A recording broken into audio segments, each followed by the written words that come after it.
ನಮ್ಮ ಜೊತೆಗೆ ಇದ್ದು ನಮಗೆ ತುಂಬ ತೊಂದರೆಯನ್ನು ಉಂಟು ಮಾಡ್ತಕ್ಕಂಥ ಈ 14 ಥರದ ಜನರು ನಮ್ಮ ಸುತ್ತಲೂ ನಿರಂತರವಾಗಿ ಒಡನಾಟದಲ್ಲಿ ಇದ್ದೇ ಇರ್ತಾರೆ, ಸಂಪರ್ಕದಲ್ಲಿ ಇರ್ತಾರೆ. ಇಂಥವ್ರ ಬಗ್ಗೆ ನಾವು ಎಚ್ಚರವನ್ನು ವಹಿಸಲೇಬೇಕಾಗುತ್ತೆ. ನಮಸ್ಕಾರ ಸ್ನೇಹಿತರೆ, ಚಾನಲನ್ನು ಸಬ್ಸ್ಕ್ರೈಬ್ ಮಾಡ್ಕೊಳ್ಳಿ, ಬೆಲ್ಲೈಕನನ್ನು ಒತ್ತಿ, ವಿಡಿಯೋವನ್ನು ಪೂರ್ತಿ ನೋಡಿ, ವಿಡಿಯೋಕ್ಕೊಂದು ಲೈಕ್ ಕೊಟ್ಟು ಶೇರ್ ಮಾಡಿ. ಅಹಂಕಾರ, ತಮ್ಮನ್ನು ಇತರರಿಗಿಂತ ಮೇಲು ಎಂದು ಭಾವಿಸುವ ಗುಣ. ಯಾರನ್ನೂ ಯಾವ ಕಾರಣಕ್ಕೂ ಒಪ್ಪದೇ ಇರತಕ್ಕಂಥದ್ದು, ತಾವೇ ಮೇಲು ಅನ್ನುವಂತಹ ಮನೋಭಾವನೆ ಇಂತಹ ಜನರಲ್ಲಿ ಇರುತ್ತೆ. ನಿರ್ಲಕ್ಷ್ಯತೆ, ಇತರರ ಬಗ್ಗೆ ಒಂದು ಸ್ವಲ್ಪನೂ ಸಹ ಕಾಳಜಿ ಇಲ್ಲದೆ ಇರತಕ್ಕಂಥದ್ದು, ತುಂಬ ನಿರ್ಲಕ್ಷ್ಯ ಮಾಡಿ ಅವರ ಭಾವನೆಗಳನ್ನು ನೋಯಿಸ್ತಕ್ಕಂಥದ್ದು. ಈ ರೀತಿಯ ಜನಗಳು ನಮಗೆ ಜೀವನದಲ್ಲಿ ಬಹಳ ತೊಂದರೆಯನ್ನು ಕೊಡ್ತಾರೆ. ಏನೋ ಒಂಥರ ಮಾನಸಿಕವಾಗಿ ಕಿರಿಕಿರಿಯನ್ನು ಉಂಟು ಮಾಡ್ತಕ್ಕಂಥವ್ರು ಇವರು. ಮಾಡೋ ಎಲ್ಲ ಕೆಲಸಗಳಲ್ಲೂ ಮೂಗು ತೂರಿಸ್ಕೊಂಡು ಬರ್ತಾರೆ, ಏನೋ ಅಷ್ಟಿಷ್ಟು ಮಾಡ್ತಾರೆ, ಬೇಡದನ್ನೇ ಮಾಡೋದು ಹೆಚ್ಚು. ಇನ್ನೇನು ಅವ್ರು ಮಾಡಿದ ತಪ್ಪು ಅವ್ರ ಮೇಲೆ ಬರುತ್ತೆ ಅಂತ ಹೇಳಿದಾಗ ಅದನ್ನು ಒಪ್ಕೊಳ್ದೆ ಪಲಾಯನ ಮಾಡಿಬಿಡ್ತಾರೆ. ಯಾವುದು ಜವಾಬ್ದಾರಿನ ಅವರು ವಹಿಸ್ಕೊಳ್ದೇ ಇರ್ತಕ್ಕಂತಹ ಜನ.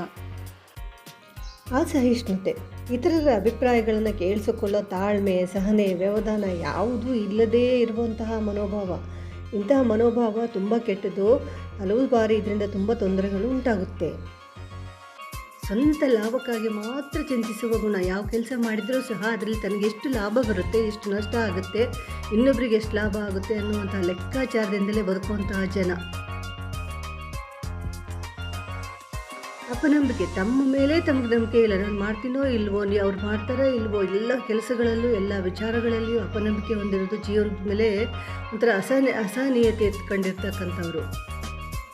ತಪ್ಪು ಹುಡ್ಕೋದು, ಬರೀ ತಪ್ಪು ಹುಡ್ಕೋದು. ಇತರರು ಮಾಡುವ ಯಾವ ವಿಚಾರಗಳು ಕೆಲಸಗಳಲ್ಲಿಯೂ ಸಹ ಸರಿಯಾದ ರೀತಿ ಇರೋದೇ ಇಲ್ಲ. ಎಲ್ಲವೂ ತಪ್ಪು. ಅಲ್ಲೊಂದು ಕೊಂಕು ಹುಡ್ಕು, ಇಲ್ಲೊಂದು ಕೊಂಕು ಹುಡ್ಕು, ಪ್ರತಿ ಕೆಲಸಕ್ಕೂ ಕೊಂಕು ಹುಡುಕಿ ಮನಸ್ಸನ್ನು ನೋಯಿಸ್ತಕ್ಕಂಥವ್ರು.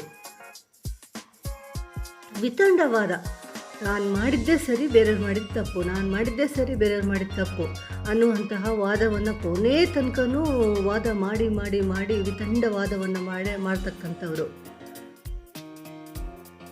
ಅಮಾನವೀಯತೆ, ಒಂದು ಚೂರು ಮಾನವೀಯ ಗುಣಗಳೇ ಇಲ್ಲ. ಎಂತಹ ಕಠಿಣ ಸಂದರ್ಭಗಳಲ್ಲೇ ಆಗಲಿ ಇವರು ಮನುಷ್ಯರಿಗೆ ಮಿಡಿಯುವುದೇ ಇಲ್ಲ. ತುಂಬ ಇತರರ ಭಾವನೆಗಳಿಗೆ ನೋವುಂಟು ಮಾಡಿ ಬೇರೆಯವರ ನೋವಲ್ಲಿ ಸಂತೋಷ ಪಡುವಂಥವರು. ನಿರ್ಲಿಪ್ತತೆ, ತನ್ನ ಸುತ್ತಮುತ್ತ ಏನೇ ಆಗ್ತಾ ಇದ್ರೂ ಸಹ ಮಾನವೀಯ ಗುಣಗಳನ್ನು ಪ್ರದರ್ಶನ ಮಾಡದೆ ನಿರ್ಲಿಪ್ತವಾಗಿ ಇದ್ಬಿಡೋದು. ನಮಗೇನಾಗಬೇಕು, ಅವರು ಇದಾರಲ್ಲ, ಅವ್ರು ಮಾಡ್ಕೊಳ್ತಾರೆ, ನಮಗೇನಾಗಬೇಕು, ನಮಗೇಂತಾಗಲ್ಲಪ್ಪ, ಎಲ್ಲಿ ಮಾತ್ರ ಹೋದರೆ ನಮ್ಮ ಬುಡಕ್ಕೆ ಬರುತ್ತೋ ಅನ್ನುವಂತಹ ಒಂದು ರೀತಿಯ ಭಾವನೆ. ಬೇರೆಯವರು ಮಾಡೋ ಪ್ರತಿ ಕಾರ್ಯಗಳ ಬಗ್ಗೆಯೂ ಸಹ ಗೇಲಿ ಮಾಡಿಕೊಂಡು ಅಪಹಾಸ್ಯ ಮಾಡುವಂತಹ ಕೆಟ್ಟ ಗುಣ ಇರ್ತಕ್ಕಂಥವ್ರು.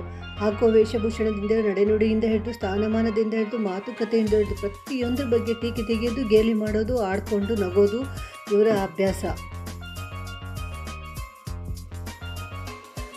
ಮತ್ಸರತೆ, ಇತರರ ಬಗ್ಗೆ ಸದಾ ಹೊಟ್ಟೆಗಿಚ್ಚು ಪಟ್ಕೊಂಡು ಅವ್ರು ಏನು ಮಾಡಿದ್ರು ತಪ್ಪು ಅಂತ ಮುಖ ಎಲ್ಲ ಕೆಟ್ಟದಾಗಿ ಮಾಡಿಕೊಂಡು ಕೆಟ್ಟ ಅಭಿಪ್ರಾಯಗಳನ್ನು ಹಂಚೋರು. ಅನಾದರ, ಬೇರೆಯವ್ರನ್ನ ಕಂಡ್ರೆ ಒಂದು ಚೂರು ಆದರ ಇಲ್ಲವೇ ಇಲ್ಲ. ಎಲ್ಲರೂ ಸಹ ತಮ್ಮನ್ನು ಆದರತೆಯಿಂದ ನೋಡಬೇಕು, ಮಾಡಬೇಕು, ಗೌರವಿಸಬೇಕು ಅನ್ನೋದು ಬಿಟ್ಟರೆ ಬೇರೆಯವ್ರ ಬಗ್ಗೆ ತಾವು ಅದನ್ನು ಮಾಡಬೇಕು, ಬೇರೆಯವ್ರನ್ನ ಪ್ರೀತಿಯಿಂದ ಗೌರವಿಸ್ಕೊಂಡು ಅವರಿಗೆ ಮಾನ ಮರ್ಯಾದೆಗಳನ್ನು ಕೊಡಬೇಕು ಅನ್ನುವಂತಹ ಭಾವನೆಯೇ ಇಲ್ಲದೆ ಮೆರೀತಕ್ಕಂಥವ್ರು. ಬೇರೆಯವರು ಮಾಡುವ ಪ್ರತಿ ಕೆಲಸವನ್ನು ಅಥವಾ ಬೇರೆಯವರನ್ನು ನಿರಂತರವಾಗಿ ಟೀಕೆ ಮಾಡೋರು. ಏನು ಕೆಲಸ ಮಾಡಿದರೂ ಸಹ ಅದರಲ್ಲಿ ಏನಾದರೂ ಒಂದು ತಪ್ಪನ್ನು ಹುಡ್ಕೋದು, ಅಥವಾ ಅದು ಸರಿ ಇಲ್ಲ, ಅದು ಹೀಗೆ ಮಾಡಬೇಕಿತ್ತು, ಹಾಗೆ ಮಾಡಬೇಕಿತ್ತು, ನಾನು ಮಾಡಿದರೆ ಹೀಗೆ ಮಾಡ್ತಾಯಿದ್ದೆ, ಹಾಗೆ ಮಾಡ್ತಾಯಿದ್ದೆ ಅಂತ ಹೇಳಿ ಬರೀ ಸಿನಿಕ ಬುದ್ಧಿಯ ಜನಗಳು ಇವರು. ಯಾವ ಕೆಲಸವನ್ನು ಒಪ್ಪೋದೇ ಇಲ್ಲ, ಅವರಂತೂ ಮಾಡೋದಿಲ್ಲ, ಮಾಡೋರಿಗೂ ಸಹ ಬಿಡದೆ ಸದಾ ಟೀಕೆ ಮಾಡ್ತಿರ್ತಾರೆ. ವಿಡಿಯೋನ ಪೂರ್ತಿ ನೋಡಿದ್ದಕ್ಕಾಗಿ ಧನ್ಯವಾದಗಳು. ವಿಡಿಯೋಗೊಂದು ಲೈಕ್ ಕೊಡಿ, ಶೇರ್ ಮಾಡಿ, ಚಾನಲನ್ನು ಸಬ್ಸ್ಕ್ರೈಬ್ ಮಾಡಿಕೊಂಡು ಬೆಲ್ ಐಕನನ್ನು ಒತ್ತಿ. ನಮಸ್ಕಾರ.